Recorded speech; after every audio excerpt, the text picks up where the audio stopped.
আসসালামু আলাইকুম, আমি সালমা ফারিহা পিয়া ফ্রম এমএজে ডিপার্টমেন্ট। আজকে আমি কথা বলবো হচ্ছে ওল্ড এজ হোম নিয়ে। ওল্ড এজ হোম আসলে কি?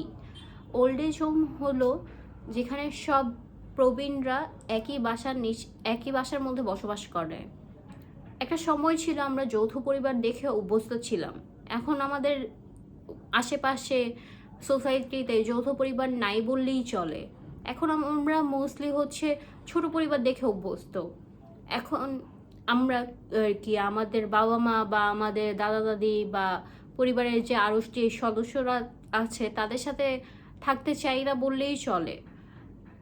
একটা সময় সবাই মিলে একত্রিত থাকতো, যেখানে ওইটা আমরা পছন্দ করতাম। কিন্তু এখনকার জেনারেশন বা এখনকার সিচুয়েশনের সাথে আমরা নিজেরা এতটাই ব্যস্ত হয়ে পড়েছি যে আমরা আমাদের আশেপাশে কারোর জন্য সময় বের করতে পারি না। আমরা আমাদের বাবা মাদের জন্য সময় বের করতে পারি না। আমরা নিজেদেরকে নিয়েই অনেক বেশি ব্যস্ত হয়ে পড়েছি।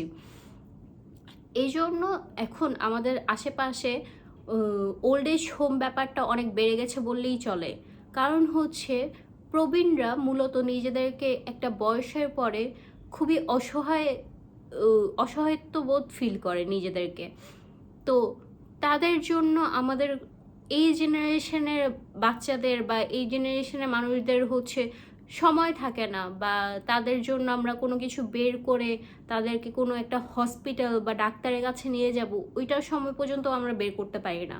আমরা আমাদের কর্মব্যস্ত জীবনে নিজেদেরকে নিয়ে এতটাই ব্যস্ত হয়ে পড়েছি যে আমাদের বাবা মা বা আমাদের দাদা দাদির জন্য ওই পরিমাণ সময়টুকুন আমাদের হাতে থাকে না।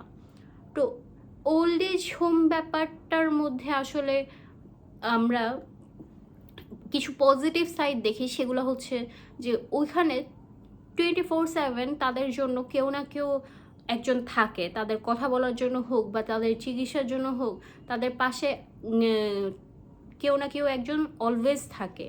তো এই জন্য হচ্ছে ওল্ড এজ হোমে আপনার স্বাস্থ্য সুস্থ থাকার জন্য আপনি আপনার কোনো একটা প্রয়োজনে আপনি কাউকে না কাউকে পাচ্ছেন। কিন্তু বাসার মধ্যে আমরা কাউকে না কাউকে অলওয়েজ সবসময় পাচ্ছি না। তো এর জন্য ওল্ড এজ হোম ব্যাপারটা এখন খুবই সুবিধাজনক আর কনভিনিয়েন্ট বলা যায় আমাদের প্যারেন্টের জন্য। কারণ হচ্ছে আমরা আমাদের সময় বের করে কর্মব্যস্ত জীবন থেকে সময় বের করে তাদেরকে নিয়ে কোথাও ঘুরে আসা বা তাদেরকে নিয়ে সময় দেওয়া, ওইটা আমরা করতে পারি না এখন। ধন্যবাদ।